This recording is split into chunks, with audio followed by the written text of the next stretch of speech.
మొన్న బుగ్గన రాజేందర్ మాట్లాడుతూ అసలు పోలవరాన్ని నేనే ప్రారంభించానని చంద్రబాబు చెప్పడం ఏంది?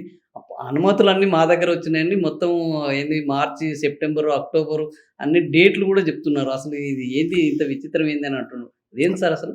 మీకు వైసీపీలోకెళ్ళేటప్పటికి మాటలు రాని మోగవాడు కూడా బూతులు తిట్టగలుగుతాడు. అంటే ఎందుకని?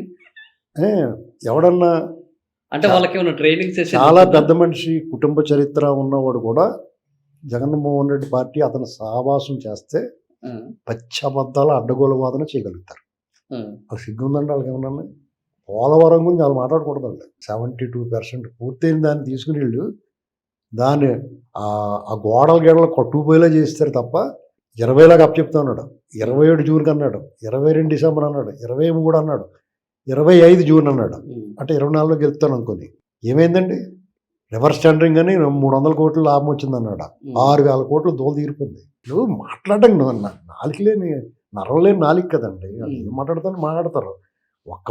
అతనికి ఓటే లెక్కండి. తనకు పెత్తనం కావాలి, అధికారం కావాలి. ఈ రెండు కావాలంటే డబ్బు కావాలి. ఆ వైపే పనిచేశాడు. డబ్బు సంపాదించాలి, అధికారం నిలబెట్టుకోవాలి, అంతే. మిగతాది ఏది దాని అంతటి కొన్ని అవుతూ ఉంటాయి, ఎవడో చెప్పక లేకుండా. అలాంటివి ఏదో జరిగి కానీ ఇప్పటికీ జగన్మోహన్ రెడ్డికి ఇంకా క్రేజ్ అంటే జనాల దగ్గరికి పోతే జనాలు విపరీతంగా మీద పడడము, ఏంది ఉరికి రావడం, హెలికాప్టర్ చుట్టుముట్టడం, ఇది ఏంటి సార్ అసలు? ఈ క్రేజ్ ఆయన తెచ్చిపెట్టుకున్న క్రేజా, కిరాయి క్రేజా, ఒరిజినల్ క్రేజా? ఏమంటే మొత్తం కిరాయి క్రేజ్ అనలేం కానీ మాస్ హిస్టీరియా ఉంటుందండి. ఎలాగంటే ఒక 10 మంది చేయంటే ఇంకో 10 మంది చేయంటారు వెనకాల. అలాగా ఉంటుంది. దాన్ని క్రియేట్ చేస్తారు వాళ్ళు. గ్రీన్ మ్యాట్ మీద జనాలు చూపించడం, హెలికాప్టర్ మీద ఎక్కేందుకు దూకేస్తాడండి ఎవడన్నా. ఎప్పుడన్నా దూకారు అలాగే? అది ఎవడన్నా పురమాయించకపోతే ఆ ప్రొఫెల్లర్ తగిలితే ఏమైపోతారు వాళ్ళు? అంతే కదా. ఇప్పటి వరకు నాయకులు ఎవడ పర్యటన చేసిన హెలికాప్టర్ హెలిప్యాడ్ దగ్గరికి ఎవడన్నా ఎలా చేశారా?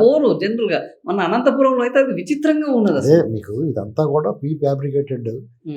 వాళ్ళు బతికే ఫేక్ అండి. మీకు మాట చెప్పండి, మీకు సింపుల్ గా మాట చెప్తాను. మీకు జగన్మోహన్ దారి అడ్డదారి అండి. అతను ఆడే గేమ్ ఫౌల్ గేమ్ అండి.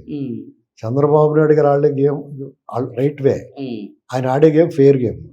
వీళ్ళిద్దరు కాకుండా కొంతమంది మైండ్ గేమ్ ఆడతారు, కొంతమంది డబుల్ గేమ్ ఆడతారు. అర్థమైందండి? వాళ్ళిద్దరు ఎవరో మైండ్ గేమ్ ఆడేవాడు, డబుల్ గేమ్ ఆడేవాడు, మీరు మీ ఓ వదిలేస్తున్నారు అంతే తప్ప వాళ్ళు ఎప్పుడు స్ట్రైట్ గా ఉండదు జగన్మోహన్ రెడ్డిది. కాబట్టి వాళ్ళు అన్ని అబద్ధాలు మాట్లాడతారు. నాకేమనిపించిందండి సార్, చంద్రబాబు నాయుడు చాలా పాపులర్ లీడర్, చాలా మందికి జరిగింది.